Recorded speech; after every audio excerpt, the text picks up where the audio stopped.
Boa noite, que delícia, né? Nesse domingo, e a gente poder conversar um pouquinho sobre a questão da travestilidade, transexualidade. E hoje a gente vai ter algumas participações maravilhosas, contando histórias e relatos, né? Antes de mais nada, por que a gente faz essas lives com sequências das nossas transexualidades? Vivemos em um país que mais mata travestis e transexuais no mundo. Segundo dados, não chega nem a quase 48 horas, uma mulher trans é tombada, né, morta, vítima de transfobia. Mas, Renata, mas tantos homens e mulheres morrem? Exatamente, mas com as barbáries, o requinte de crueldade que é destinado à população LGBT, são relatos assim de completamente desumanidade. A maioria das mortes das mulheres trans mortas são por arma de fogo, e é por isso que a gente tem que pensar, sim, debater a questão do armamento, o desarmamento da população civil, e porque é onde nossa população está morrendo. Segundo a Associação Nacional de Travestis e Transsexuais, 92% da nossa população está em via de prostituição. Ou seja, temos que discutir, sim, a questão da prostituição e como é que esses corpos vão garantir e legitimar o seu trabalho. Também, mais de 70% da morte das mulheres trans, elas ocorrem na rua. Por que na rua? Porque geralmente é na rua que as meninas desempenham seus papéis sociais, o seu trabalho. Então, a gente tem que falar sobre a questão de segurança pública.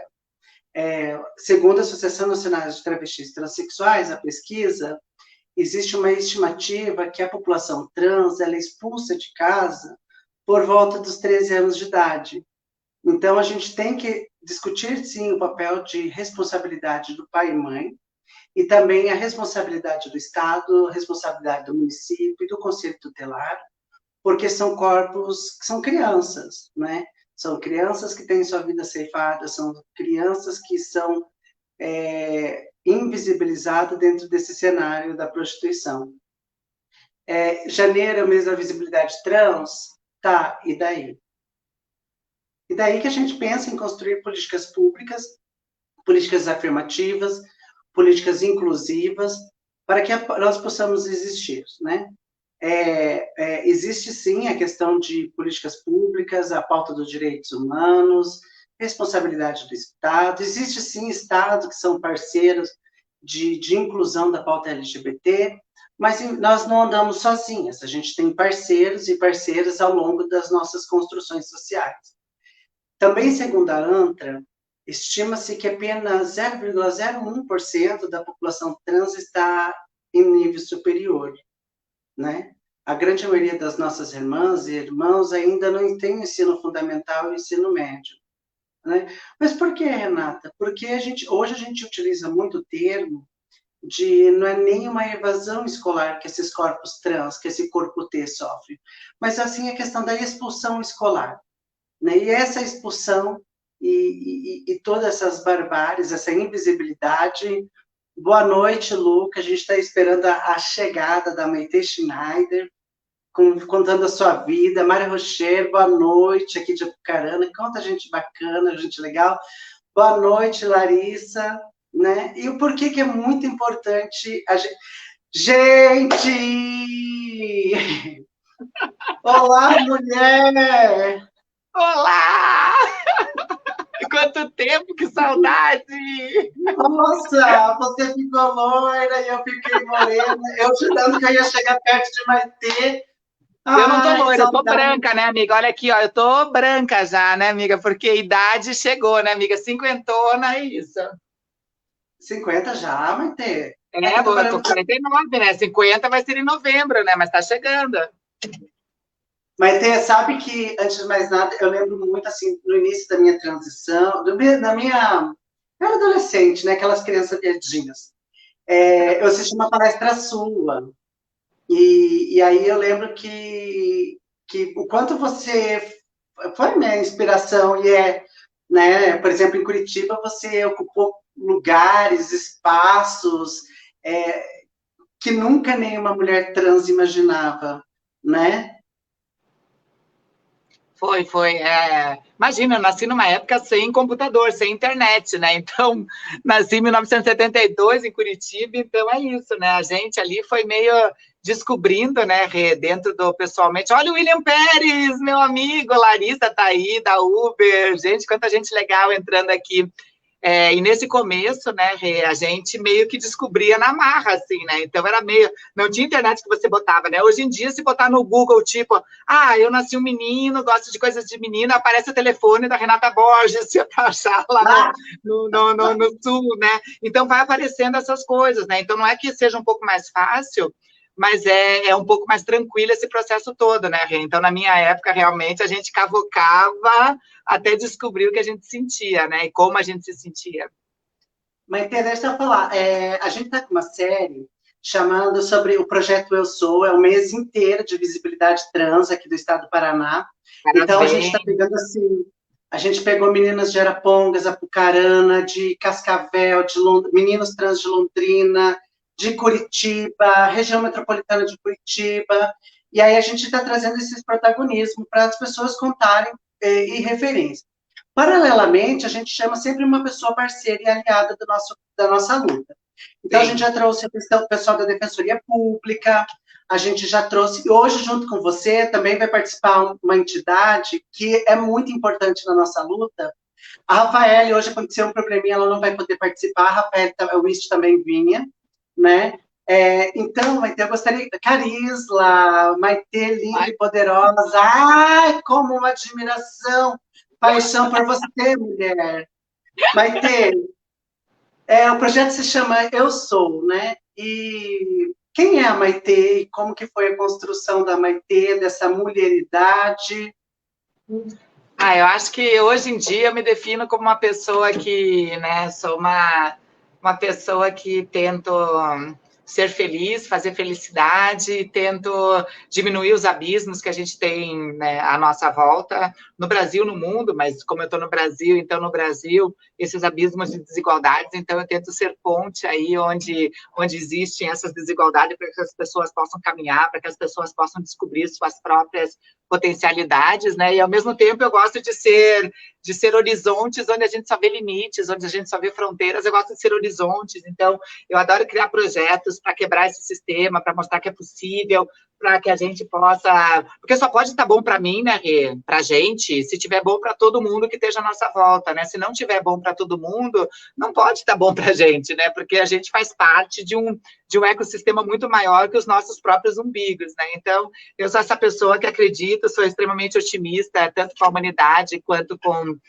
as pessoas humanas, né? Então, eu sou essa pessoa que continua acreditando, mesmo aos 50 anos e um monte de atrocidades e mortes que a gente vê, a gente sabe principalmente com não só pessoas trans, mas com todo mundo que está fora desse sistema, que está fora dessa pirâmide, que está no topo da pirâmide.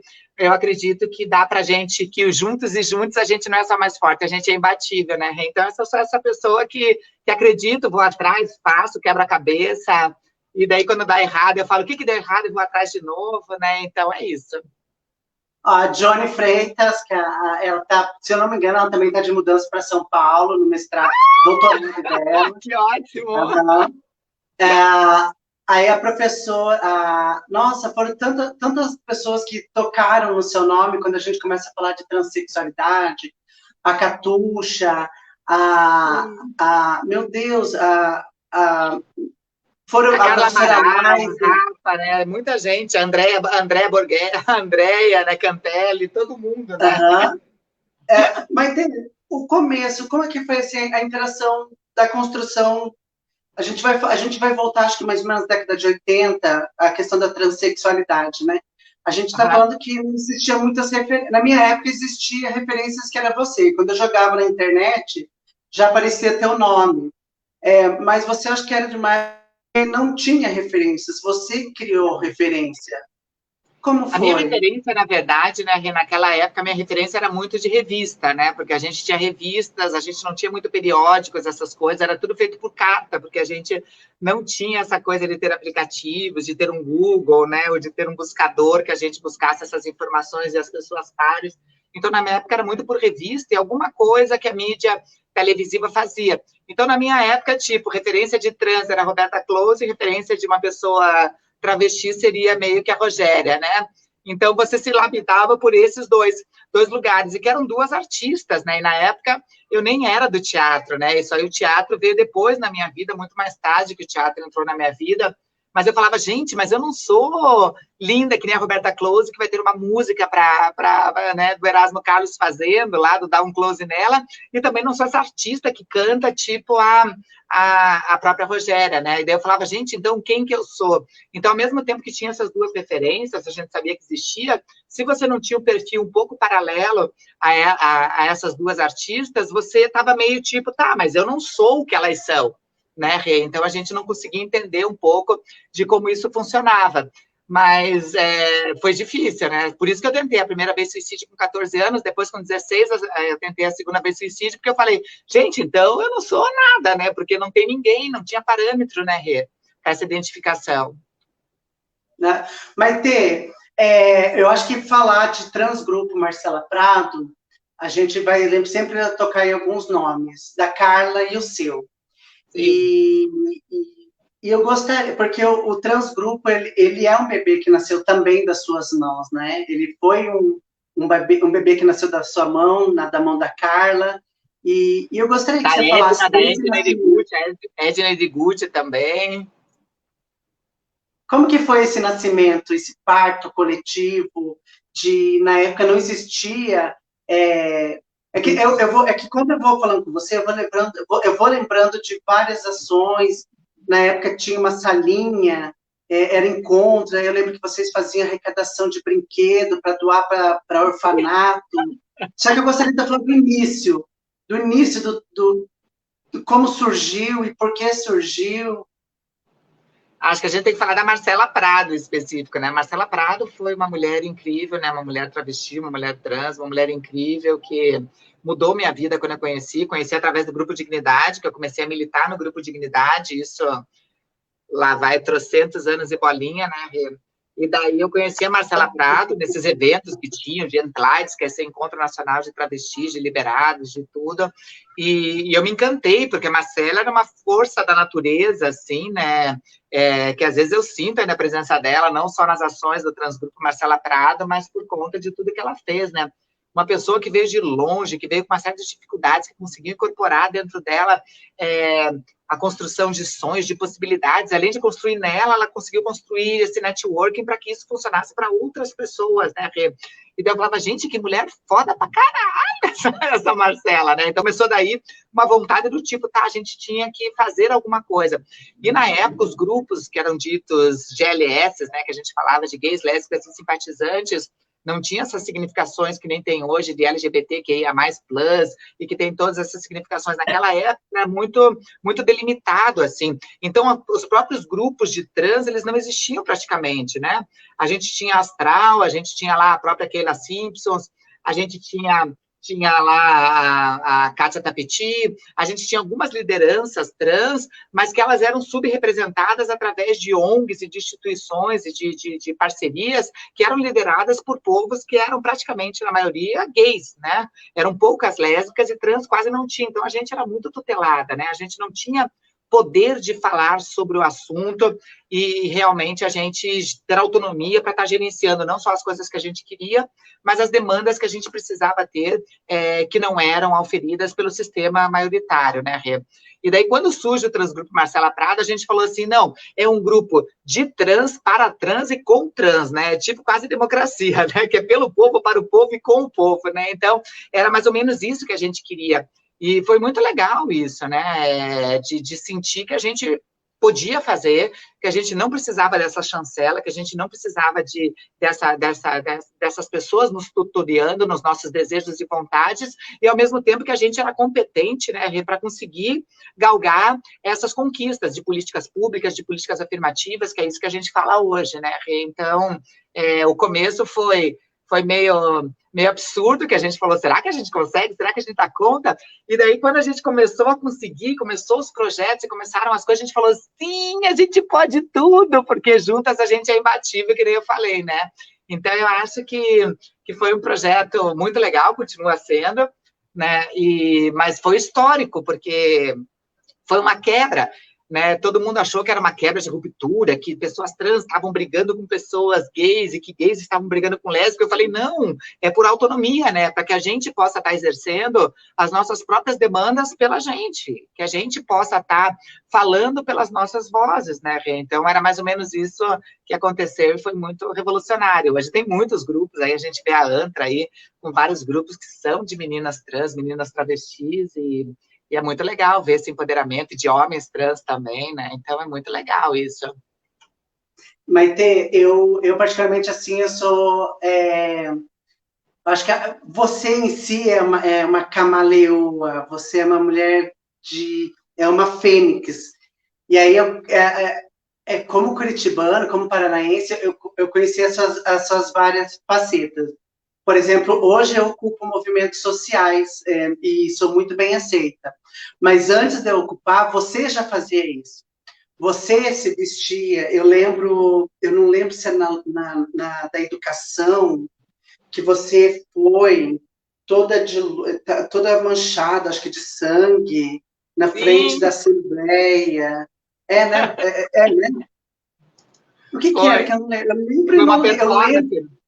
Foi uma performance que aconteceu, que a gente foi toda manchada pela estrutura de pessoas, de mulheres, na verdade, das mais variadas, né? Então, mulheres que sofriam realmente com essa opressão societária, né? Então, eram mulheres que sangravam realmente. Então, a gente entrava, era eu, a Ludmila Mascarella, a Kelly Michele, enfim, eram várias mulheres que a gente entrava ali, a Ana Terra Viana. Então, a gente entrou naquela assembleia e começou a se manchar com esse sangue que explodia pela vida dessas mulheres de diferentes identidades, orientação, credos, raças, especificidades múltiplas, assim, e realmente foi muito forte isso, né? Esses dias até o Facebook aqui, né, lembrou desse momento de que você está lembrando aqui, que foi um momento muito especial, né? Eu sempre, depois que o teatro entrou na minha vida, ele teve uma força muito grande na minha vida, né, Rê? E daí, por conta disso, essa performance aí foi muito forte para mim, porque a gente começou a cruzar esse lugar do gênero, né? Que o gênero não quer dizer só uma coisa, né? Que o gênero é uma questão super aberta, assim como é a questão da raça, assim como é a questão identitária. Ele não diz respeito sobre um sujeito, né? Ele diz respeito sobre múltiplos sujeitos, né? Mostrando que a diversidade é a nossa maior igualdade, ao mesmo tempo mostrando a potência que a gente tem como humano. E aquilo ali mostra uma humanidade de um que era necessário naquele momento que foi feita essa performance, mas ao mesmo tempo extremamente necessário para dizer somos múltiplas e todas estão sofrendo a mesma coisa, que não é privilégio quando há sofrimento de uma, entende? Que enquanto não tiver bom para uma, se uma estiver sofrendo, as outras todas vão estar sofrendo junto, entende? Isso é a tal sororidade que a gente fala, né, Rê? Né, eu fico... que assim, o que parece, os outros acham que é novo, mas na verdade não é novo para mim, porque eu já tive referências. Então, quando eu vou ocupar um espaço, na verdade aquele espaço já foi ocupado, né? E você foi uma das desbravadoras. Por exemplo, assim, eu vejo que você abriu, você, a Liza, nessa questão, a Mel Campos, em Londrina, na questão da arte, e o quanto... que assim, eu acho que descrever você não, é muito difícil, porque eu vi você, eu acho que Carisla do Transgrupo, trabalhando no Transgrupo, escreveu que você é um turbilhão, último comentário aí. Então, por exemplo, assim, eu acho que também Maitê é uma máquina de guerra potente e afeta nós todos. Ah, que legal. E aí, Maitê, eu acho que também eu não lembro se era uma outra roupa, uma manifestação, e tinha os bonequinhos pendurados. Sim, eu fui no jogo com esses bonequinhos, que é do Alexandre Linhares, né, que é da heroína, e ele fez vários figurinos meus, né, é a pessoa que eu mais confio para fazer figurino, foi através da mão do Alexandre Linhares que eu voltei para o teatro, né, que eu tinha entrado no teatro quando eu era criança, ainda no Colégio Bom Jesus, lá com o professor Armando Maranhão, daí o teatro saiu da minha vida e voltou quando eu tinha 20 e tantos anos, na mão do Alexandre Linhares, para fazer Maria, Mãe de Jesus. Era eu, Alan Johan, era uma peça Jesus para Cristo, maravilhosa, e eu fazia Maria, Mãe de Jesus. E o Alexandre, eu sempre fico bolando com eles para esses movimentos, para essas ações que eu tenho, que são ações mais globalizadas e tudo, principalmente de visibilidade ampla, como é o caso da parada. Eu sempre penso um figurino que não seja só um figurino de beleza, que seja um figurino que transmita uma mensagem que eu quero passar naquele momento, né? Assim como as paradas têm certos temas e temáticas de determinado ano que se vota conforme a demanda e necessidade daquela época, naquela época específica, estava tendo muita morte de pessoas trans, e aqueles bonequinhos eram justamente as pessoas mortas, né? E nos punhos eu tinha escrito, através de muito sangue daquelas crianças, eu quero viver, né? E foi, inclusive, a roupa que eu fui no Jô Soares, né? Então, a entrevista que eu fiz no programa do Jô, que inclusive fez aniversário essa semana, o Jô Soares, e daí relembrou lá a matéria minha dele de muito tempo atrás, então já faz décadas que eu fui no Jô. Eu fui com esse figurino, entreguei uma dessas pulseiras da Alexandre Linhares para ele do Eu Quero Viver, porque pessoas trans estavam muito acostumadas a viver somente durante a noite, né? O William Pérez está aqui, o William Siqueira está aqui, e ele sabe, a gente construiu uma peça na época lá em Ponta Grossa, que é Eu Quero Viver de Dia, que foi baseada num texto meu, porque pessoas trans não tinham direito de viver durante o dia, né? Eram seres e pessoas que só poderiam viver à noite, estavam delegadas à noite a essa questão marginal de estar à margem da sociedade, né, Rê? Então, esse aí foi realmente um figurino que eu tenho até hoje esse figurino, então eu não me desfiz. Olha aí, ó, Quero Viver do Dia aí, ó, que é um poema maravilhoso, ó, o William Pérez falando, é isso mesmo. Então, esse figurino é um figurino que eu tenho vários figurinos que eu não me desfiz, né? Apesar de não usar mais, eles continuam muito representativos de vários momentos. Mas é que faz parte, de certa forma, da nossa história, né, Maitê? É a história do movimento, né? E é uma história que eu espero não ter que repetir, né? Eu espero não ter que repetir esse modelo de novo, né, Rê? Porque são histórias tristes, infelizmente, né? Quando a gente faz um figurino, a gente entra numa luta para transformar esse luto em luta, porque nós, pessoas trans e pessoas que somos excluídas muitas vezes do processo societário, a gente entende que é meio que obrigação nossa, né? A gente vive perdendo coisas e a gente tem que transformar essa perda em conquista, né? Que a gente tem que transformar todo o nosso luto que a gente sofre, não só de pessoas pares que todo dia morrem através das atrocidades de preconceito e discriminações, que a gente, tipo, nossa, mas vamos lá transformar em luta porque você não pode ser a próxima. É meio por sobrevivência esse ato nosso, né? Então, por conta disso tudo, eu espero não ter que usar esses figurinos que eu usei, né? Já usei figurinos por conta de questões políticas, figurinos por conta de questões religiosas. Teve um que eu usei que era escrito somos abraçados, só podemos ser abraçados pela Constituição quando formos abraçados pela religião, né, Rê? Como se a religião tivesse aquele poder da Idade Média que nos abraçasse realmente, a gente tivesse que ter a tutela dizendo, você pode, você está limpinha, você está purificada, você pode ter direito. E não, direito é além disso. Direito é algo que é intrínseco, é natural desde que a gente nasce, inclusive antes da gente nascer, né, que a gente tem o direito da pessoa, antes do nascimento dela, ela já tem direitos garantidos, mas pessoas trans não. Conforme você vai se descobrindo dentro dessa não cisgeneridade, você vai perdendo direitos, né? Então, nós vamos perdendo direitos em função disso. Então, eu espero não ter que usar mais nenhum desses figurinos, né, de conquistas, porque algumas coisas dessas a gente passou, como direitos a ter nosso nome, direito a não precisar de uma tutela jurídica e médica para dizer, tipo, eu sou trans. Hoje em dia você consegue lá dizer que é trans e conseguir teu nome, conseguir o teu CPF, conseguir o teu RG, etc., né? Mas nem sempre foi assim, né? Você consegue, por mais dificultoso que seja, ter um SUS que apoia, que tem um protocolo, e por mais que ele esteja atrasado, mas que tem um protocolo fomentado para questões de apoio a pessoas trans com equipes multidisciplinares, né? Então, eu espero não ter que usar mais nenhum desses figurinos, né? Eu espero que o próximo figurino seja somos todos iguais, mesmo sendo diferentes, e que a diferença é a nossa maior igualdade, né? E que daí tá tudo bem, né? Cada um vai fazer suas coisas e vai viver feliz e tá tudo bem. Ô, Maitê, que eu consigo fazer bastante pergunta, porque, assim, para mim, assim, tá da tua frente, você é uma referência muito forte para o movimento. Então, por exemplo, assim, eu não vou lembrar a data, mas eu lembro que você tinha um programa, você tinha um canal no YouTube, não, na internet. Eu só sei que na parada LGBT, você sempre fazia entrevista. Então, eu lembro uma vez, Eu lembro uma vez que eu fui na parada, né? E aí você tava lá entrevistando e eu achei aquilo ali tão, tão real, sabe? Eu consegui me enxergar naquele espaço, porque as paradas LGBTs, para mim, as paradas gay, antigamente, elas eram muito difíceis, porque eu não me sentia representada. E aí, uma vez eu vi você, eu lembro, eu acho que você estava com uma roupa prata. Então, você estava com uma roupa prata e estava fazendo entrevista. E aquilo ali, para mim, foi tão foi tão eu, sabe? Tipo, não eu, mas todas nós que estavam, todas as travestis, sabe?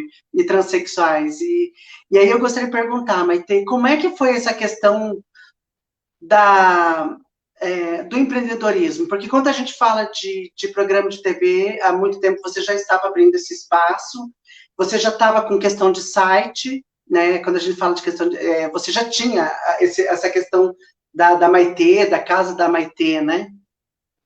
Sim, a Casa da Maitê começou em 1997, né? Então, Casa da Maitê, que existe até hoje, né? O pessoal fala assim, mas acabou o site. Eu falei, não, continua, né? Em casadamaitê.com, casadamaitê.com.br, o site continua até hoje, mas ele começou em 97, né? Numa época, foi o primeiro site de diversidade junto com o Mix Brasil, né? O Mix Brasil parou de existir já faz uns 4 anos atrás, que é do André Fischer, se transformou num projeto diferente para cinema, para outras coisas, e o meu lá, o Casa da Maitê, continua até hoje, né? Hoje em dia são 30 mil pessoas visitando esse site diariamente, né, Rê?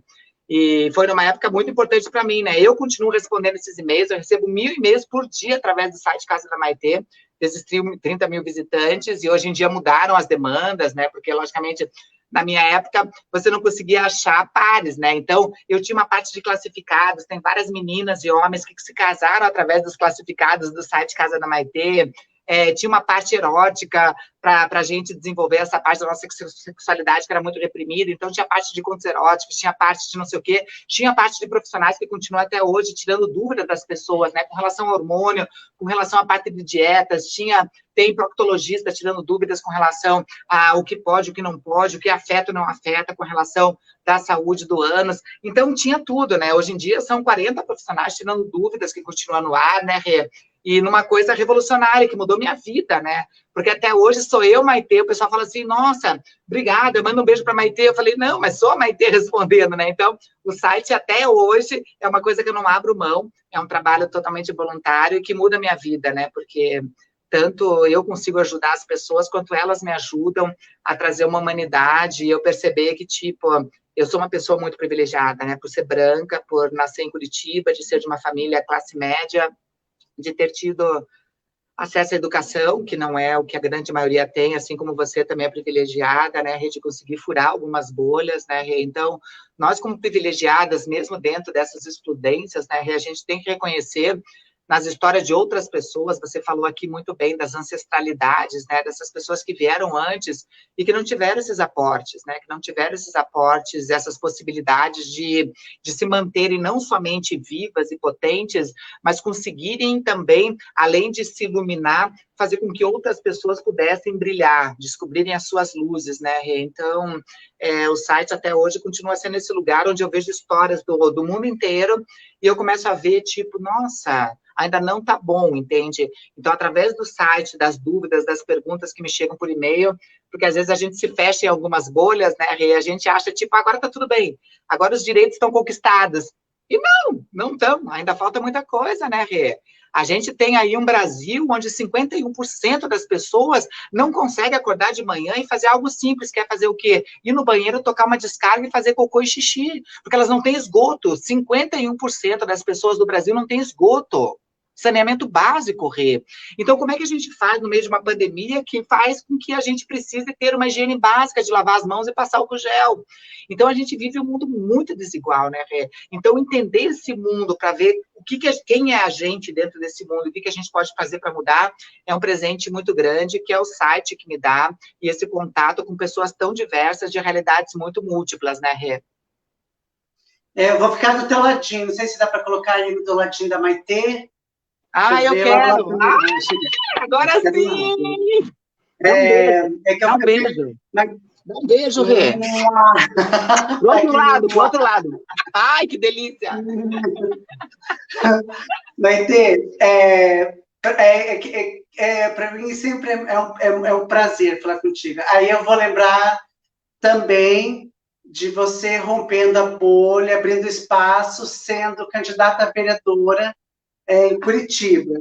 E aí, como foi esse processo? Não, é que assim, aí eu vou falar depois, é que você, assim, tem a questão da sustentabilidade, que a gente fala da sustentabilidade, mas você já andava em Curitiba com bicicleta, pensando no ecossistema. Então, é tudo isso que eu ouvi você falar lá atrás, e eu vejo você isso, assim, trazendo as verdades na sua luta, e aí eu falo assim, não, eu tento me adaptar quando eu vejo algumas referências, né? Sim. Como o processo eleitoral, como foi? Então, foi um processo. Eu nunca tinha me imaginado em termos políticos, né? Eu me imaginava como um ser político, né, Rê? Porque eu acho que tudo é política. Então, quando a gente vive, você já está dentro de uma polis, que é essa cidade. Então, qualquer ação, ou até omissão, né, que é uma não ação, já é um ato político, né? Quando você se exime de um discurso, já a tua opinião, você já está omitindo uma opinião através da tua isenção, né? Então, tudo é político. Mas essa questão partidária entrou na minha vida porque a gente está vivendo uma Curitiba, que era uma Curitiba que, tipo, várias pessoas LGBTs, que é a Plus, já tinham tentado entrar, né? Tipo, desde Tony Reis, que já tinha feito várias campanhas, o Ali Orra mesmo já tinha feito, acho que 2 antes de eu entrar, agora veio a terceira, mas todo mundo já tinha, o Beto Kaiser, na época, que também já tinha tido uma ONG junto com ele, Nossa, que era o Instituto Paranaense 28 de Junho, Kaiser, Então, já tinha vindo e nenhuma dessas pessoas tinha entrado. E daí eu falei assim, gente, está na hora de eu me colocar também como uma possibilidade de entrada, né? Eu não consegui entrar também, recebi, acho que era 1.300 votos, 1.200 votos, não lembro, e que precisava de 3.000 também, então não consegui nem metade do que precisava, mas eu me sentia, tipo, pelo menos 1.200 votos eu tirei de pessoas que iriam receber esses votos, né? Então, pelo menos eu tirei dessas pessoas. Então, eu me senti na obrigação de entrar, né? E foi muito legal, porque eu entrei pelo Partido Verde, né? Que é um partido que não gosto dele nacionalmente, eu tenho algumas críticas ao Partido Verde, mas em Curitiba é um partido que me representava muito em termos de atitude, em termos de conexões, em termos de pensamentos, em termos de ideologias, eu gostava muito, e daí eu me aproximei do Partido Verde, e daí eu comecei a ver como é que funcionava esse esquema do tipo, qual que é a questão política, o que difere dessa política de somos todos seres políticos enquanto humanos que somos, né? Então, ela veio nesse contexto, foi muito legal, porque foi a primeira vez que eu vi toda a minha família unida, né, Rê? Então, eu vi meu irmão lá, tipo, não, nós somos todos maitês e todo mundo mandando. Eu tenho até hoje o teu vídeo que você fez, inclusive, para a campanha, Eu Somos Nós, né? Eu Somos Nós e tudo junto. Então, até hoje eu tenho até o vídeo, né, Rê? Não, Fazendo. Era uma intimação, né? Recebeu a mensagem da Maitê, falou assim, grava o vídeo. Eu lembro que você colocou muita gente fantástica aderindo. E essa coisa da Érica, da Érica de São Paulo, de fazer uma campanha conectada, você já estava fazendo em 2016? 2016. Foi 2016, eu acho. Foi 2016. Gente, como o tempo passa, gente do céu, foi. Então, por exemplo, assim, mas, por exemplo, hoje o que o povo faz muito, que é o sistema de crowdfunding, né? Que você vê o Vaquinha, esses sistemas de financiamento coletivo que existem, eu fiz para minha primeira cirurgia quando eu tinha 30 anos, né? Então, quando eu tinha 30 anos de idade, eu fiz o primeiro crowdfunding através do site Casa da Maitê, que era muito visto, para fazer a minha primeira cirurgia oficial fora do Paraguai, que foi em São José do Rio Preto, né? Depois eu fiz outras 14. Então, essa foi o primeiro crowdfunding que existiu na internet de arrecadamento, que eu arrecadei 10 mil reais para fazer a cirurgia, que eu fui junto com a minha mãe para São José do Rio Preto, passei 10 dias lá na época com o Dr. Carlos Cury para fazer a minha primeira cirurgia de 7 que eu fiz em São José do Rio Preto, né? Então, eu sempre estreiei algumas coisas, né? Eu chamava até de formigueiro, né? Que eu falei, juntos a gente consegue construir um formigueiro e etc. Então, eu criei um crowdfunding, então eu adoro essas coisas de, não tem porquê, por que a gente não pode fazer? Vamos fazer sim, né? Sabe, eu acho que eu tenho uma convidada, não sei se a convidada está pronta, que você sempre fala dessa questão de juntas, juntos. Deixa eu ver se ela tá. Chegou. Oi, Ana! Tudo bom? Maravilhosas! Oi, Renata, oi, Maitê. Prazer estar aqui. Oi! Que surpresa boa! É que, bem, Maite, eu acho que hoje você tem um protagonismo muito forte nacionalmente em termos de empregabilidade para pessoas como eu, pessoas como você e tantas outras que estão espalhadas por aí. Então, eu vejo que o quanto você traz essa unidade e tentando dialogar. E o quanto a Ana está do outro lado, numa outra ponta, né, enquanto Estado, enquanto comitê, enquanto, né, Ana, enquanto Sejuf. E às vezes, quantas vezes a gente traz o seu nome, a Ana às vezes traz como referência, né, Ana? E aí eu gostaria que você soubesse um pouquinho do que a Secretaria da Justiça, Família e Trabalho do Estado do Paraná tem feito, para você ver que a tua luta lá atrás e a tua luta hoje também reverbera. Porque hoje nós temos um Estado, o Estado do Ratinho, que está tentando fazer políticas de empregabilidade para as mulheres trans e para a diversidade. Aí agora eu vou passar um pouquinho para a Ana Raj, para você ver o quanto, de certa forma, mesmo a Maitê não estando fisicamente aqui, mas você está dentro do Palácio ou em qualquer outra secretaria do Estado do Paraná. Vou passar para a Ana Raj. Renata, muito obrigada pelo convite, pela possibilidade de estar aqui. Parabéns pelo evento que você vem fazendo aí, né? Tão longo nesse mês todo para marcar esse mês tão importante, que é o mês da visibilidade trans, e que é isso, né? A gente precisa disso, a gente precisa falar, a gente é sobre visibilidade mesmo, né? É sobre ter orgulho. Eu sou uma mulher bi, então entendo um pouquinho dessa necessidade da gente trabalhar a visibilidade e da gente falar das coisas.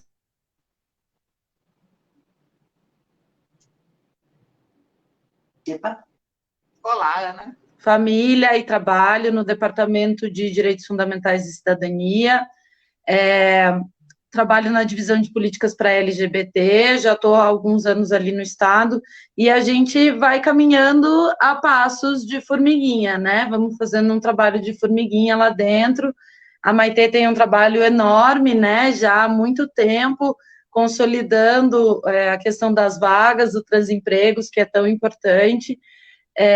E a gente está iniciando, na verdade, né? Queria eu poder dizer para vocês aqui, apresentar um programa, né? Dizer para vocês que a gente tem muitas vagas já e está aqui com uma notícia melhor, mas a gente está fazendo um caminho de formiguinha aí, a partir de uma provocação super importante, que, na verdade, veio da Caroline Nascimento, do Transgrupo, que trouxe a pauta no comitê, provocando mesmo, dizendo, olha, a gente precisa falar sobre empregabilidade, né?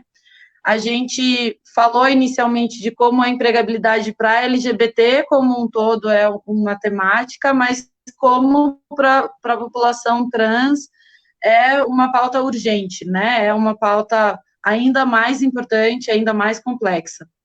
E aí a gente vem trabalhando numa ideia de um tripé, assim, tripé da cidadania, não é esse tripé, né, que a gente sempre fala das políticas públicas para LGBT, mas a ideia de um tripé que a gente precisa pensar em pessoas que não terminaram a escola por conta da evasão escolar, da expulsão escolar, né, que principalmente as pessoas trans sofrem, de um espaço violador e que acaba culminando na saída da pessoa, que não termina ali o ensino médio, uma coisa, né, importante para se continuar avançando no mercado de trabalho. E aí a gente tem também pessoas que terminaram isso, que estão precisando de uma capacitação, de uma coisa mais básica, mais pontual, né, de, sei lá, mexer num computador, ter acesso a um Excel, a uma planilha que nunca trabalhou antes, e pensar em pessoas que, na verdade, já fizeram tudo, e que já estão com, né, ensino superior, e que estão extremamente capacitadas, e que ainda assim não entram, ou entram e não ficam, não permanecem, não têm a possibilidade de avançar na sua carreira, né, de ter mesmo uma carreira dentro da empresa. Então, a gente vem falando desse espaço, desse tripé que é entrar e avançar na empresa, é terminar a escola e é ter a possibilidade de fazer cursos. E aí a gente já mapeou uma ideia de a Secretaria de Estado da Educação está trabalhando um projeto internamente, né, pensando internamente a possibilidade da gente ter EJAs que estejam preparados, primeiro como um projeto piloto mesmo do EJA, né, ter um lugar em que a gente consiga incidir, consiga ter uma capacitação para aquela equipe mesmo, para que a gente não abra vagas e daí acabe com situações de violência na mão, né, então precisamos fazer uma coisa segura e bem pensada. O Ministério Público do Trabalho já foi uma instituição que se colocou para dar esses cursos de capacitação, e o CIEE também, o próprio Dignidade fez essa ponte também com o CIEE, para a Rafael e o Ishi, pelo Grupo Dignidade, fez essa ponte já. E aí, uma possibilidade da gente trabalhar com as ideias de emprego mesmo, com tantas empresas que seriam parceiras para isso, né? A gente tem tantas empresas no estado do Paraná que trabalham com a ideia de diversidade, né? E a gente precisa que elas se comprometam. E, obviamente, aqui o estado do Paraná já tem a Aliades, né? Que trabalha dentro de várias empresas, como a Philip Morris, a eBanks e várias outras, para trabalhar dentro das suas empresas a empregabilidade. Então, a ideia é a gente conseguir comunicar tudo isso num projeto, né, a Seju dialogando com todo mundo. O comitê, então, preparou um pacto, uma ideia de um pacto para todo mundo se comprometer à educação, à capacitação e os empregos mesmo em empresas, e a gente está em conversa com o Ministério Público. A gente mandou o Ministério Público do Trabalho, a gente mandou bem no finalzinho do ano passado. Esse ano já começou, afinal não tem carnaval, então começa desde janeiro mesmo, né? E aí a gente está, na verdade, aguardando esse retorno do Ministério Público do Trabalho para que eles iam fazer uma primeira avaliação como ser o órgão que ficasse mais à frente de fazer o acompanhamento de tudo isso, né? E dialogando com todos os lados. E aí a gente está nesse momento de aguardar os retornos e ver o que os outros parceiros vão poder colaborar conosco, assim. Estamos a passos de formiguinha mesmo ainda, infelizmente. Mas cientes dessa demanda e construindo um projeto conjunto, conversando com a educação, conversando com os outros órgãos, né, e aberto sempre a construir mais por meio do comitê e espaços importantes que a gente puder estar junto. Você viu que legal, Maitê? Muito, muito, muito. Eu acho que E o começo é sempre assim, né? Quer dizer, quando eu estava em Curitiba, eu já tinha tentado fazer isso, né? Quer dizer, eu estou morando há 4 anos em São Paulo, eu já tinha tentado em Curitiba, e eu tenho uma amiga que é uma super desembargadora do trabalho, aí, que é a doutora Vanessa Bosa, que eu até apresentei na época aí para o pessoal todo, para o Alan, até para o próprio Tony, para todo mundo no grupo aí, tudo, que estava realmente aberta essa possibilidade, mas eu não conseguia fazer nada, né? Então, em Curitiba, eu me senti sempre muito engessada para fazer certas atitudes, né? Curitiba, ao mesmo tempo que tem coisas muito legais e inovadoras, Curitiba é extremamente retrógrada, né? Tanto sinal disso que eu tive que sair de Curitiba na época que eu fui fazer a troca de nomes, tudo isso há muito tempo atrás, né? Já vai fazer 13 anos, já vão fazer. Eu tive que mudar de cidade, eu tive que ir lá para Porto Alegre para fazer a mudança, né? Meu nome foi feito, a primeira mudança feita pela desembargadora Maria Berenice Dias, em Porto Alegre. Eu tive que me mudar para conseguir fazer uma mudança lá, porque as pessoas que entravam em Curitiba não conseguiam fazer, na época, a alteração do registro civil, né? Por conta de complicações, por conta de uma série de coisas. Então, Curitiba também, que é tão inovadora em algumas atitudes, em outras é extremamente retrógrada, né? Eu fico super batalhando, né? E daí, quando eu vi a própria Caroline divulgando aí essas vagas, que são até do Carrefour, né? Que é parceiro da Transemprego já faz quase 7 anos, né? O Carrefour, o GPA. Então, a gente tem grandes empresas. Hoje em dia, a gente fechou 715 empresas parceiras da Transemprego e a gente está num crescente gigantesco, assim, tanto de vagas e oportunidades. E hoje, através da pandemia, a gente consegue que essas vagas não sejam só locais, né?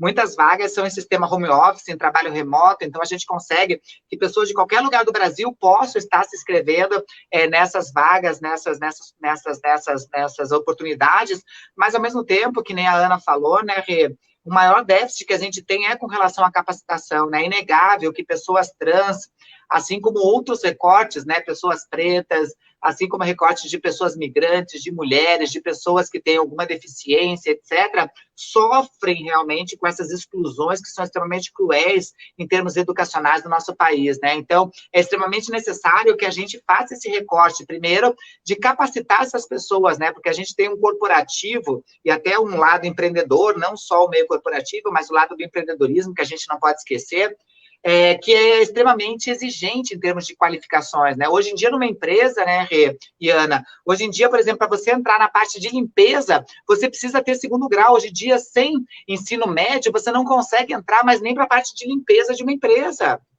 né? Então, quer dizer, eles estão cada vez exigindo mais essas situações. Então, é extremamente necessário. Aqui em São Paulo, a gente tem um projeto lindo, né, que existe desde a época do Haddad, tudo que ele era prefeito, que se chama Transcidadania, que é um projeto lindo de capacitação, que durante 2 anos ele dá uma ajuda de custo aí no valor de um salário mínimo, um pouquinho mais de R$ 1.200, mais ou menos, para pessoas trans, durante 2 anos, para que essas pessoas trans possam estar estudando e ter uma ajuda de custo, porque, logicamente, elas têm que abrir mão, a grande maioria na prostituição, para estarem estudando. Então, durante 2 anos, você consegue ter essa ajuda de custo, de manutenção, e a única devolutiva é que você esteja estudando. Então, quem está no ensino fundamental possa chegar no ensino médio, quem está no ensino médio possa, talvez, entrar numa graduação, né, buscando uma graduação dentro do mercado aí de estudos e de tudo isso, mas é um projeto que ainda é em São Paulo, né? Agora com a Érica Malonguinho, que entrou, e com a própria Érica Hilton, que acabou de entrar como a mais votada do Brasil inteiro, né? A gente tem no Brasil inteiro a mulher trans,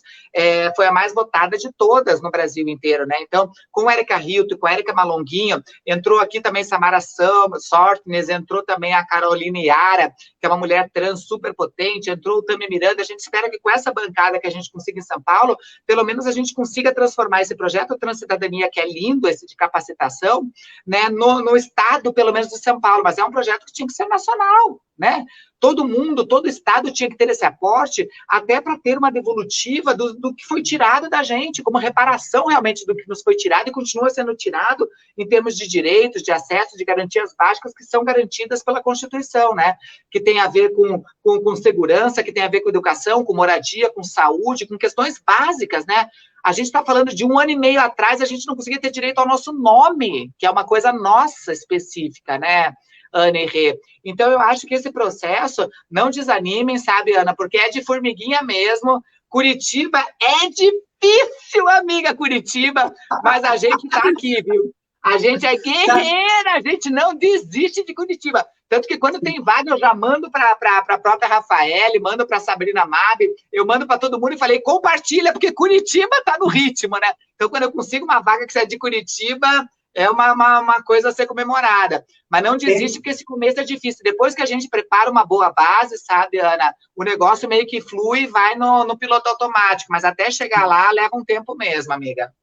Sim. Aí, assim, todas as demandas hoje, a gente joga na ANA. Então, por exemplo, a gente está discutindo também a questão da descentralização, a hormonioterapia, mas a descentralização do CEPAT para ir para o interior.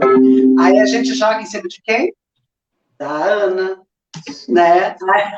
Mas o movimento sempre faz o trabalho direto lá de advocacy, de conversar, né, também com o poder público, e isso é super importante, mas a gente está sempre conversando, né? A notícia da Secretaria de Estado da Saúde para o Comitê LGBT é a possibilidade, eles têm o plano estadual de saúde, né? E agora eu estou na dúvida na data, eu acho que é até 2024, eles têm a possibilidade de estender o CEPAT para Londrina, né? Londrina já tem um centro funcionando atualmente, né? Mas não é em parceria com a CESA. E aí a secretaria está nesse processo de fazer essa interiorização, e é interessante porque a gente não tem, de fato, até hoje, um problema, uma questão difícil é que o preconceito é tamanho com a população LGBT como um todo, que quando a gente não consegue dados, né? Você não tem um formulário oficial que demonstre o número de pessoas LGBT nos lugares E aí, a censo, nossa... né, Ana? Um censo, né, Ana? Um censo, a gente não tem um censo, não tem um Não tem IBGE censo. que apoia essa questão, né, Ana? E, Maite, a gente está numa situação em que nem o censo 2020 a gente teve, né? Que é a cada 10 anos o censo, nem para a população como um todo a gente teve dados dessa vez, né? E Uma aí, salva de palmas para o nosso presidente, uma salva de palmas. Não, não, não, não, não, não, não. Silêncio! Vaias, eu ouvi! Não, e aí, no censo 2010 foi interessante porque eles fizeram uma pergunta que deu pelo menos para mapear pessoas LGB em união estável. Tinha lá uma coisa que era, uma pergunta que era, você que é a pessoa responsável por essa casa, você mora com quem? E aí uma das possíveis respostas era cônjuge ou companheiro do mesmo sexo. Então, a gente teve aí uma porcentagem super pequena de pessoas que, de fato, respondeu assim no Paraná, porque, afinal de contas, é um baita de um recorte, você não é só ser LGB, como você tem que estar em uma união estável, como também você tem que ser responsável por aquele domicílio, então é todo um recorte de renda que acaba aparecendo nesse censo, mas mostra o quanto a população LGBT LGB está concentrada em Curitiba e Londrina, no estado do Paraná. E aí isso é uma verdade, né? A gente, como pessoas LGBT, sabe que a gente procura grandes centros urbanos, né?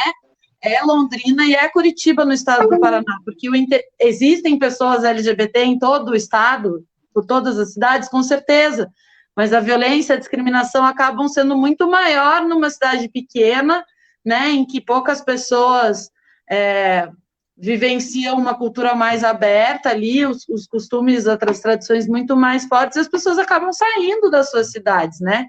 Então, a gente pensar em Londrina e Curitiba como duas cidades importantes para a gente estar expandindo as políticas públicas, são cidades muito importantes, né?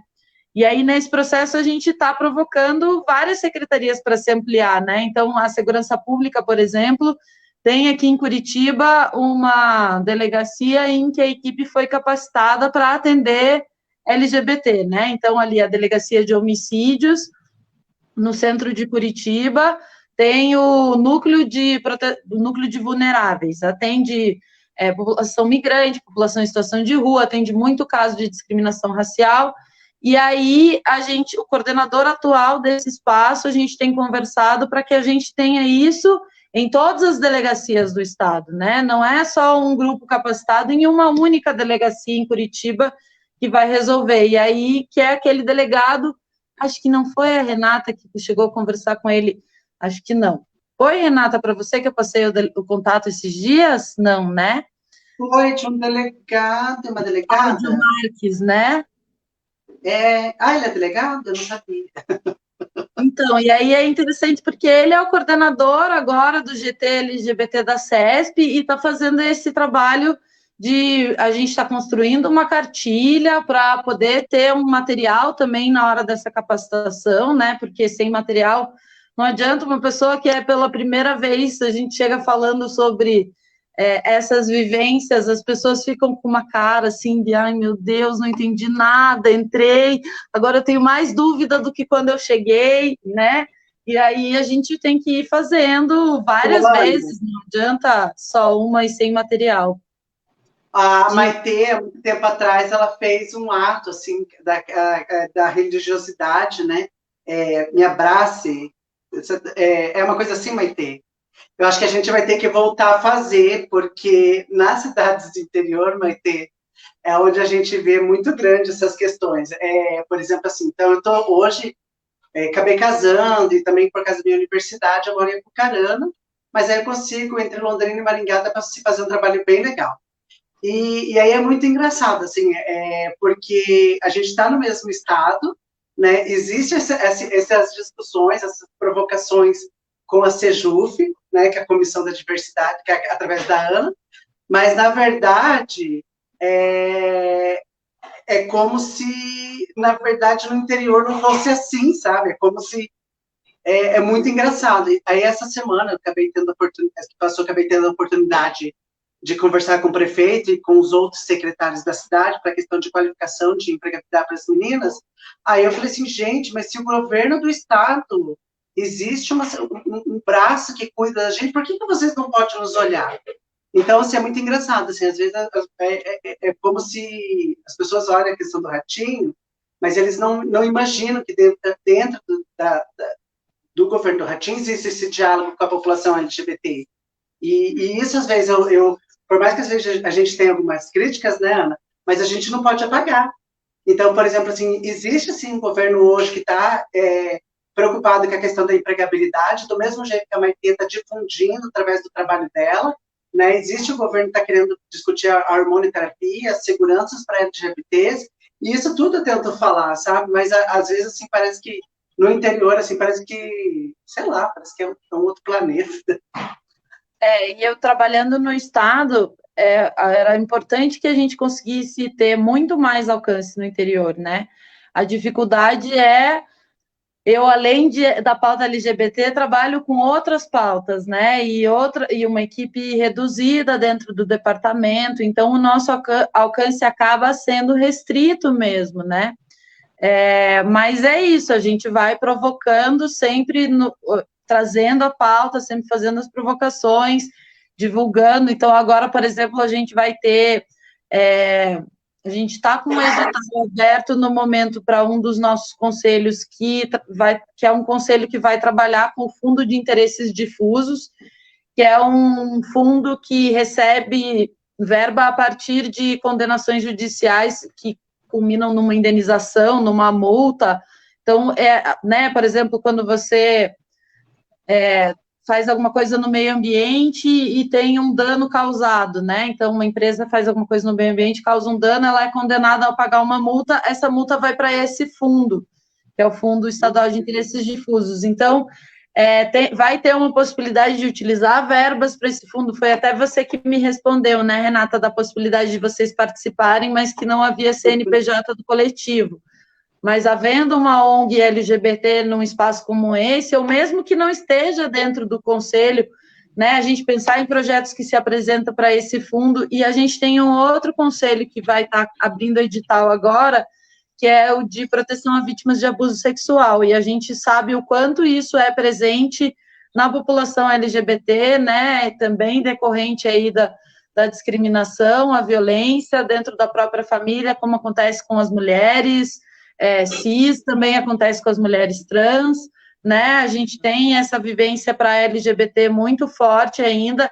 Então, é importante ter, por exemplo, essa representatividade da pauta LGBT num espaço como esse, né? Então, ocupando os espaços sempre que possível, trazendo a temática, né? Trazendo a importância disso, assim.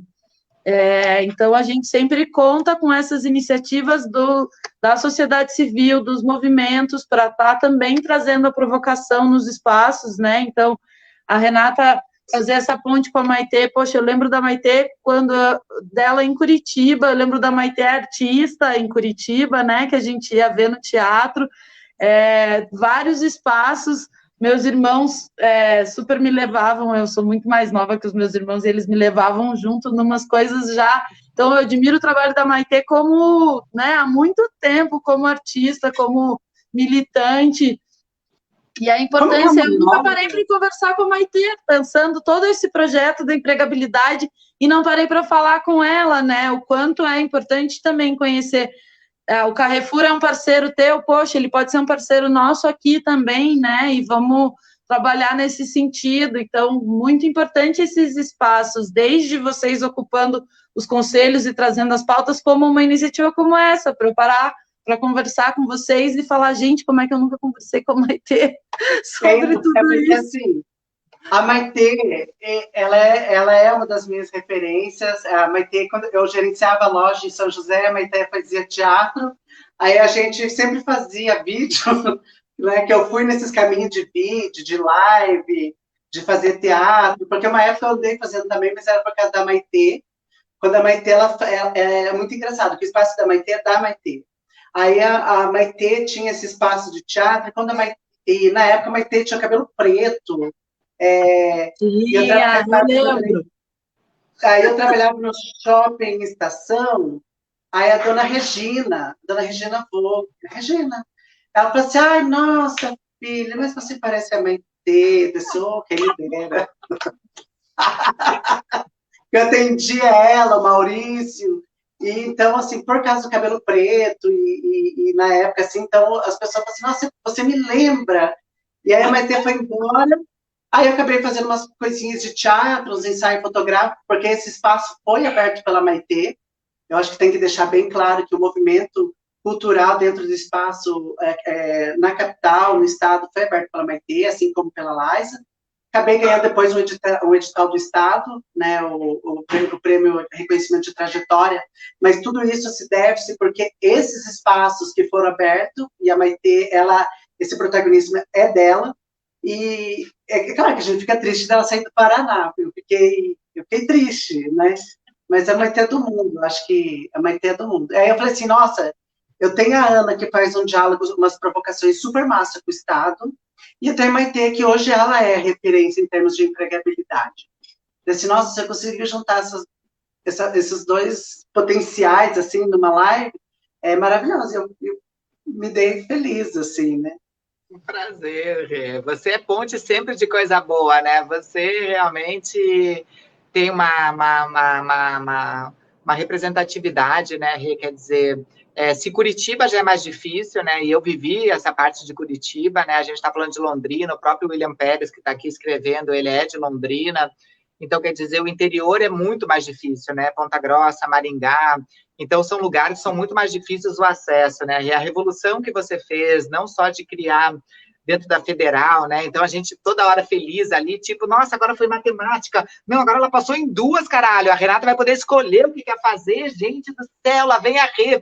E daí a revolução que você faz lá dentro, quando eu vejo você com o carrinho de som na frente da faculdade, falando de direitos, que realmente, por direito não só de professores, com relação a essas conquistas todas, ao mesmo tempo, sabe, você passando coisas de violência que você passou, né, Rê, ao mesmo tempo você continuou, porque muitas vezes quando a gente sofre essas violências, né, essas atrocidades que a gente sofre, essas castrações, é para querer que a gente pare, né, Rê, e você continuava, mesmo com essas violências em cidade do interior, que ela vem muito mais direcionada, ela não é tão ampla, né, ela vem direcionada para a tua pessoa, então você sabe que mais cedo ou mais tarde pode vir alguma coisa acontecer de maneira efetiva e até fatal na tua vida, e você continuava, né, Rê? Então, você lá em cima do poste, você com uma caixinha de som arrastada na frente da faculdade ali, e eu falava, é isso, né, Rê? Então, quer dizer, essa representatividade que a gente não consegue medir, porque são tamanhos diferentes, são outras proporções, né, Rê? Faz com que todo mundo não seja mais um, mais uma, mais uma, né? E que a gente faça parte, que todo mundo faz parte desse elo para que a nossa corrente seja mais forte, né, Rê? Então, não existe protagonismo, na verdade. O protagonismo, no nosso caso, é da sobrevivência, né, da resistência, muitas vezes dessa coisa que a gente, tipo, tá, tem um sistema que quer, mas a gente vai dizer não, que a gente tá aqui para se fortificar mesmo, entende, Rê? Porque é isso que faz a revolução, é quando a gente quebra esse sistema e diz, não, por que que tem que ser assim? Quando a gente questiona o status quo e a gente mostra que a gente pode, sim, fazer a diferença e que isso não nos tira o direito a ter cidadania plena, né, Rê? A gente não é cidadão de segunda categoria, a gente é cidadão na plenitude, nós temos todos os nossos direitos garantidos por uma Constituição que é cidadã, que não é respeitada, né, a nossa Constituição de 88, mas que é uma Constituição maravilhosa, que coloca que todos somos iguais, independente de uma série de recortes, né, Rê? Então, dentro disso eu falo assim, nossa, a Rê tá lá, e eu não sei se eu teria, literalmente, né, mesmo eu já tendo tirado, né, Rê, mas com o perdão da palavra, eu não sei se eu teria culhão para estar aí no interior, fazendo isso que eu faço, porque fazendo uma capital, né, Rê, é muito mais tranquilo. Numa capital como São Paulo é mais tranquilo, porque também já tinha essas outras referências feitas aqui, né, Rê? Eu só tinha que aprofundar um caminho que já estava sendo construído. Você praticamente teve que iniciar um processo onde não tinha, né, Rê? Então, tudo fica muito mais difícil. Então, essa força é tão grande ou até mais do que a nossa, né? E eu acho que nessa medição toda, quem ganha é o sistema, né? Que percebe que, tipo, o sistema fica mais humano, o sistema fica mais humanitário, né? As pessoas entendem que, tipo, tem certas regras que são falidas, né? A gente deu ruim como sociedade, né? A gente deu tão ruim como sociedade que quando tá uma merda tão grande no mundo, a gente fala o quê? Vem meteoro, acaba com tudo que tá uma merda. Nem o meteoro quer entrar, nem o meteoro quer entrar no Brasil. O meteoro vai estar assim do lado do planeta Terra e vai embora. O meteoro, a gente chama o meteoro e ele vai embora. Então, nem o meteoro tá afim. Então, a gente deu ruim como sociedade, né? A gente tá numa merda que até o meteoro tá fugindo, né? Então, é isso, né, gente? Então, quando a gente começa a dar um pouco de esperança para esse mundo, e é isso que a gente faz através das ações, cada uma nos seus focos e nos seus regionais, enfim, a gente começa a ver que essa humanidade ainda tem jeito, eu espero, né? Eu falo bem assim, quando eu faço as minhas coisas, eu falo assim, gente, mas o governo Ratinho tem uma secretaria, ele recebe a gente, como que vocês não vão receber? Vocês vão receber, eu vou pegar um carro de som, vocês vão ver que eu existo. Aí eu coloco a nossa população em cima do trio, eu falo assim, nós existimos, gritando pela cidade. Eu falo assim, o governo, ele recebe a gente, como que vocês não recebem? Até, acho que a mulher dele, acho que ia fazer um chá, daqui a pouco não deu certo, não deu ir. Aí eu falei assim, mas a gente, parece que a gente luta pela visibilidade, é uma coisa assim, é uma coisa surreal, né? Tipo assim, uma coisa que, para mim, assim, não tem potencial. E aí, pensando nessas potencialidades, eu só queria perguntar para a Maitê como foi ela conduzir e tornar o transemprego com esse referencial hoje que criou, que se tornou o transemprego, né? É uma coisa que, tipo, quando a gente começou, na verdade, quem começou tudo foi a Márcia Rocha, né? A doutora Márcia Rocha, que começou tudo da Transemprego. Começou, justamente, a gente começou com outro processo anterior, numa reunião aí em Curitiba mesmo, porque eu morava em Curitiba. A gente criou um outro sistema, que era eu, a Letícia Lanz, a Laerte Coutinho, que tinha ido para Curitiba, num evento que a gente fez para o grupo da Lais aí, né, que tinha feito o Grupo Esperança, junto com o grupo de mulheres prostitutas aí, tudo da Carmen. A gente fez esse encontro, foi a Nani People que fez a abertura desse evento no hotel maravilhoso, tudo, e a gente falou, a gente precisa fazer alguma coisa para discutir a questão de educação de pessoas trans, e a gente fundou a ABRAT, né, que é a Associação Brasileira de Transsexuais aí em Curitiba, isso há 12 ou 13 anos atrás. Daí, durante esse processo, a gente viu que educação, não adiantava a gente falar de educação se não falasse em empregabilidade, né? Que os dois estavam extremamente ligados, até porque se você não tivesse educação, você não conseguia fazer inserção no mercado de trabalho, e a partir disso, a Márcia Rocha, que é essa fodástica, uma irmã que a vida me deu, tudo, junto com Laerte, com todo mundo, ela chegou e falou, porra, ela já era do meio corporativo, ela já tinha já é empreendedora, tudo, e ela falou, porra, vamos fazer alguma coisa para a questão de emprego. E para a gente era tão distante isso de emprego, né? Porque as pessoas trans acabam sobrevivendo de ajuste, de coisas que vão conseguindo, galgando caminhos, meio que na marreta mesmo, a gente vai galgando esses caminhos. Parecia um negócio utópico quando a Márcia chegou em criar o Transemprego há 7 anos atrás, e estava sendo fundado aqui em São Paulo o Fórum de Empresas LGBT, que existe até hoje, com o Reinaldo Bulgarelli e tudo. A partir disso, quando começou, saiu uma notícia no estado de São Paulo, aqui saiu uma notícia de meia página do Transemprego. A primeira pessoa trans empregada, ela é super famosa, que é a Luísa Marilac, né? Ela foi empregada na época, que é dos bons drinks, tudo, ela foi empregada num motel, e eu falei, gente, só vai ter motel e sex shop empregando pessoas trans. Mas não, porque daí já começou o GPA, na época a IBM estava super forte em contratações, já começou a IBM, o GPA, Atento, né? Atento, hoje em dia, é a maior empregadora de pessoas trans. Não sei se vocês sabem, mas a Atento no Brasil, que é uma empresa de telemarketing, ela tem 81 mil funcionários no Brasil. Nesses 7 anos que a gente caminha junto, ela conseguiu colocar 1.300 pessoas trans, só uma das empresas. Hoje em dia são 700 empresas parceiras da Transemprego. Então a gente não acreditava nesse caminho, mas a gente tinha uma finalidade. Quando a gente fundou a Transemprego, a gente tinha a meta de, em 15 anos, não ser mais necessário, né? Tipo, que as empresas têm entendido que contratação, competência não tem nada a ver com identidade, orientação, credo, raça, mas que, ao mesmo tempo, essas especificidades fazem com que uma série de soft skills, de habilidades subjetivas, sejam agregadas a essa pessoa. Então, por conta disso, hoje em dia, estão faltando 8 anos para a gente terminar. Não é um projeto, o Transemprego não é um projeto que a gente quer multiplicar e ter para a vida inteira. É um projeto que a gente quer que termine e a gente vai fazer uma grande festa e, tipo, graças a Deus, entenderam que ser trans não quer dizer que ela não tenha competência. mudança. E também entenderam que as empresas têm a obrigação de ter impacto social, responsabilidade social para partir dessa mudança. Essa mudança não é só do Estado. As empresas têm responsabilidade de ser coautoras dessa mudança para mudar esse mindset, para mudar esse pensamento, no sentido de uma sociedade mais humanizada e que seja verdadeiramente plural e inclusive para todos, né? Então, era uma revolução que a gente não acreditava, mas está acontecendo. Olha, gente, está acontecendo uma coisa que eu falei, nem eu acreditava. Hoje mesmo eu recebi a notícia de mais 4 pessoas trans empregadas. Então, só no mês de janeiro, em meio da pandemia, a gente acabou de empregar já 86 pessoas trans no Brasil inteiro, no meio da pandemia, né? Então, está acontecendo uma revolução, sim. Ainda não é a revolução que a gente quer. A revolução que a gente quer é que nenhuma pessoa trans que queira trabalhar, porque tem pessoas trans que não querem trabalhar no corporativo. A Rê já trabalhou aí em shopping, gerenciando lojas, tudo, né, Rê? Não é todas que têm o perfil, porque, logicamente, o corporativo também tem uma cobrança do corporativo. Tem umas que têm perfil mais empreendedor, e tudo bem. Daí a gente consegue parceria com o Sebrae, com outras redes aí para o empreendedorismo. Mas as empresas, se a pessoa trans quiser trabalhar numa empresa e tiver qualificação de entrada, não pode sofrer nenhuma sanção só por conta de ser trans, que era o que acontecia. A gente tinha pessoas trans com 2 doutorados da NASA, trabalhando na NASA, como é o caso da Vivian Miranda, e que não conseguia emprego porque era trans, não é porque não tinha competência. Então, esse preconceito não pode mais existir, a gente tem que combater, e eu acho que mais 8 anos a gente acaba com isso, tomara até antes de 8 anos, né? Então, a Transemprego fazer uma pergunta também, eu só vou fazer mais uma pergunta, mas também você pode perguntar, né, que eu acho que é muito importante para a gente. Aí eu vi também, Maite, que vocês sempre estão publicando vaga, ou de curso de línguas, ou de programação, e gratuito. E como que foi que vocês também começaram a ver também essa demanda de qualificar a população?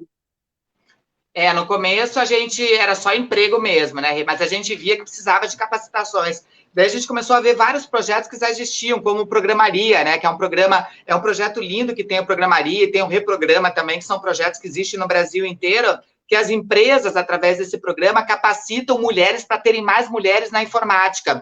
Daí eu comecei a falar, tipo, nossa, mas só tem mulheres cis e as mulheres trans, né, Rê? Então, a partir disso, a gente começou essas parcerias que começaram a voltar para a gente de maneira a essas parceiras nos procurarem. Hoje, é muito difícil ir atrás de uma empresa. Hoje em dia, eu converso com 6, 7 empresas diferentes por dia, hoje em dia, aqui em São Paulo, tudo, porque as multinacionais têm ainda a sede aqui em São Paulo. A gente faz contratações também de pessoas físicas, não é só com empresas, né? A gente trabalha também com pessoas físicas, a gente acabou de contratar babás trans para filhos, a gente contratou aí pessoas trans para serem cuidadoras de idosos, para senhores e senhoras que precisavam disso. Então, hoje em dia, a gente faz contratação não só empresariais, mas também contratações de pessoas físicas.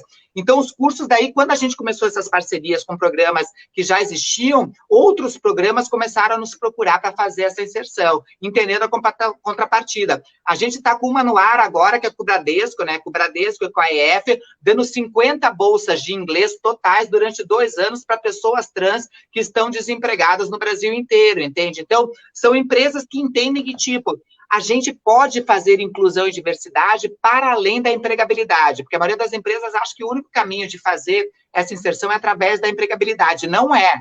A empregabilidade é um dos caminhos para a gente transformar organizações e ambientes mais inclusivos, tanto em termos de cultura quanto de acessibilidade mais inclusivos, mas não é o único, entende? As empresas podem fazer mais, sim, elas podem ser agentes dessa mudança, através de grupos de voluntários, fazendo, logicamente, tipo, a gente tem um projeto da Google agora, é o segundo projeto da Transemprego com a Google, entende? Que a gente tem um projeto de capacitação, já estão 2.000 pessoas trans fazendo esse curso, que é o Transformação, que é um curso gratuito com acessibilidade, ensinando as pessoas sobre soft skills, habilidades digitais, identidade profissional, com certificação no final do curso, entende? Então, as empresas entendem que, tipo, a gente quer fazer alguma coisa para esse mundo estar melhor, mesmo que a gente não contrate, a gente vai deixar esse mundo melhor para essas outras pessoas, entende, Rê? Então, eu acho que a gente foi conscientizando essas empresas aos poucos, e esses cursos de capacitação vieram meio que nesse bloco desse entendimento dessas empresas que aqui em São Paulo a gente chama de Great Place to Work, né? Que são as empresas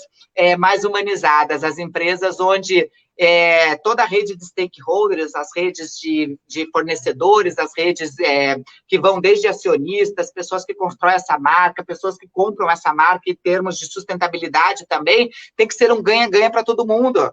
Não é só o chefe CEO que ganha, não é só o acionista que ganha, os funcionários, porque as empresas entenderam que quanto mais os funcionários e colaboradores dessas empresas estiverem bem, maior vai ser o resultado de conjunto dessa equipe. Então, eles entenderam que quanto mais você respeitar o indivíduo e criar ambientes com segurança psicológica, melhor é o resultado e as metas atingidas, que é o que todo mundo quer nesse mundo capitalista. Que existe um capitalismo que é humano, por incrível que pareça, né? Nem todo capitalismo é cruel, é selvagem.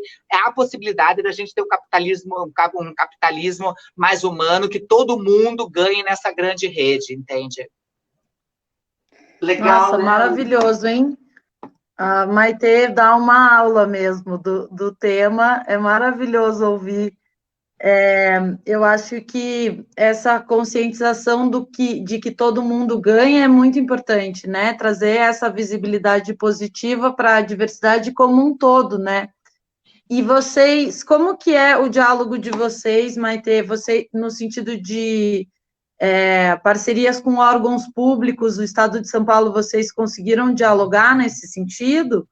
Como que Temos parcerias com todos, né? A gente tem parcerias aqui com todas as secretarias, a gente tem parceria desde secretarias de educação, que dá cursos, a gente tem parcerias também aqui com secretarias de cultura, a gente tem uma parceria grande com secretaria de saúde, né? A saúde sempre foi nosso carro-chefe de abertura em várias coisas, né? Não só por conta da questão de HIV, de AIDS, de ISTs, mas ao mesmo tempo é parceira de entender o movimento, porque está nessa construção junto com a gente, né? Então, a gente tem parceria com secretarias de saúde, que é extremamente grande, a gente tem parceria com direitos humanos, com grupos de mulheres, então a gente tem parcerias realmente muito efetivas. E agora, de surpresa, eu vou contar para vocês, mas ainda só em segredo, tá, gente? Não pode contar além de nós três, tá, gente?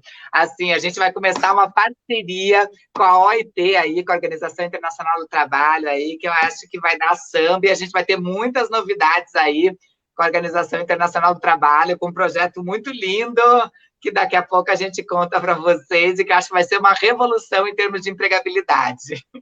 Ai, que maravilhosa! Ela não só estadual agora, ela já foi além do estado, agora ela está no internacional, gente. Maravilhosa. Eu quero morar em Barcelona, né, amiga? Eu quero morar em Barcelona, amiga. Meu sonho para fazer... Eu falei que eu quero fazer 50 anos no Brasil e quero morar em Barcelona. Então, tem que fazer essas pontes, né, amiga?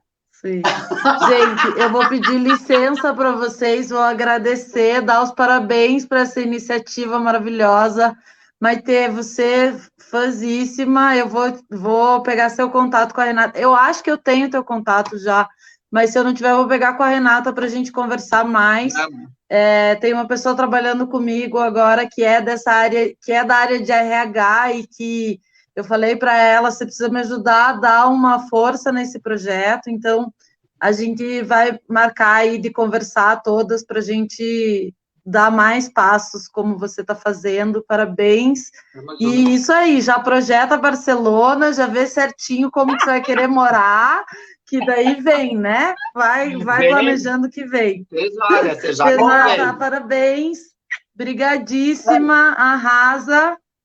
Não, a Maitê, eu fiquei sabendo, olha como o mundo é pequeno, ela é prima da Léo. Olha! Maitê, você é prima da Léo Ribas? Da Léo Ribas? Não. Ela falou assim que era tua prima. Eu falei assim, olha, nem eu sabia, será que é? Ela falou que era, eu falei assim, para de dar o truque em mim, você é minha prima. Gente, então, tá, né? É porque todo mundo que a galinha ou piranha é prima, né? Maravilhoso. Obrigada, Ana. Beijo. Beijo. Eu também já tenho que ir, né, Rê? Eu tenho outra live, Rê.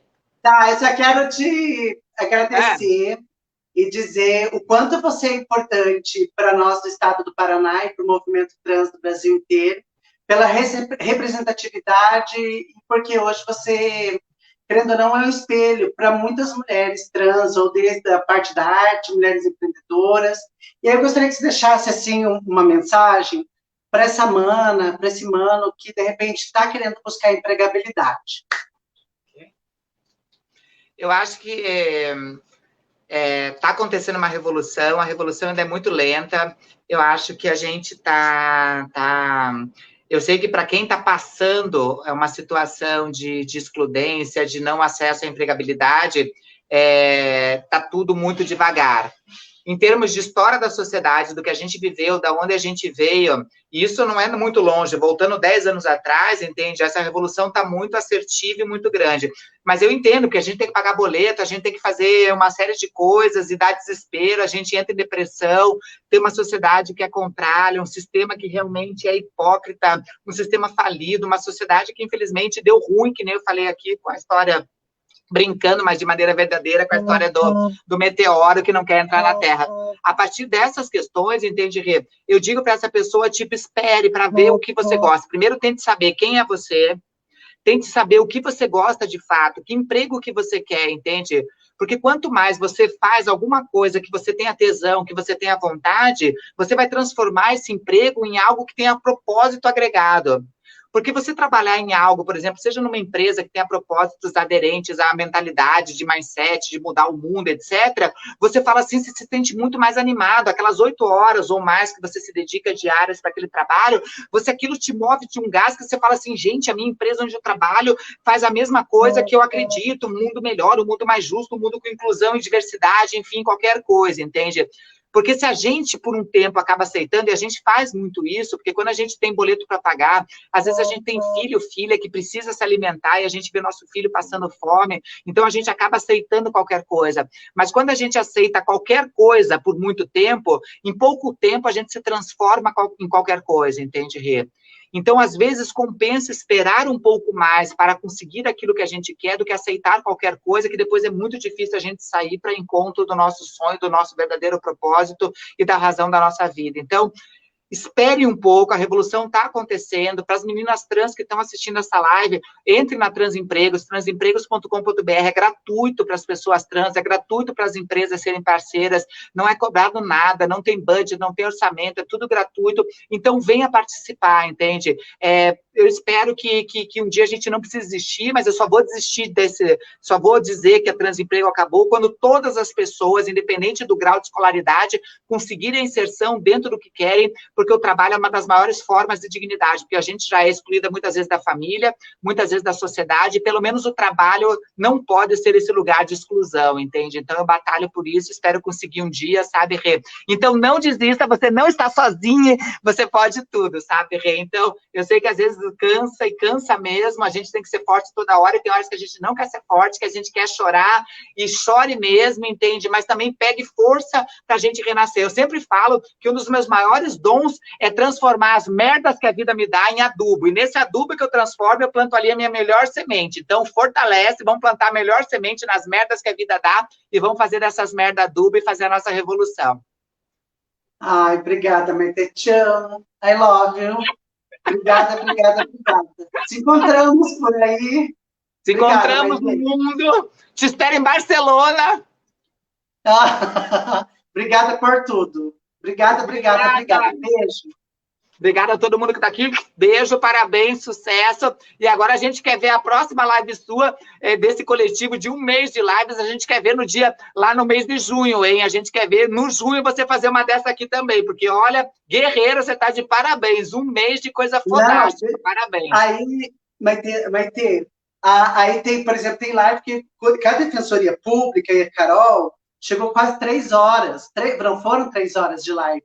Olha. E daí eles vieram com muita parte técnica, as pessoas acessarem cirurgia, como acionar, aí as pessoas que mudaram documentos, está tendo problema na compilação, como fazer o ajuntamento das informações do NIS, então foi uma live bem técnica. E aí paralelamente, eu estou com um ensaio fotográfico no interior das meninas e dos meninos trans, e mais um ensaio acontecendo na capital para dar visibilidade. Então, e mais o diálogo aqui na cidade, agora com curso de capacitação para as pessoas trans, para LGBTs. Então, é muita coisa fazendo, sabe? E aí, graças a Deus, hoje está tudo muito tecnológico, então eu me sinto mais confortável, porque você me serviu de inspiração para essa coisa mais tecnológica há algum tempo. Desde 2012, eu tento seguir teus passos, assim, né? Não chega a essa proporção, mas eu vou chegando, tentando. Estou tentando, né? Tamo junto, Obrigada, tamo junta. Você já está fazendo rebuceteio, tamo junto e misturada. Obrigada. É isso, a gente vai multiplicando, somando. Eu só não vou dizer que está excedente, porque o que está excedente a gente joga fora e o que joga fora a gente descarta. Você está na medida certa do que a gente precisa para a revolução acontecer. Então, continua, vai com força e conta com a gente. A gente é todas elinhos dessa corrente do bem que a gente quer fazer, amiga. Amém. Obrigada. Te amo. Beijo. Beijo.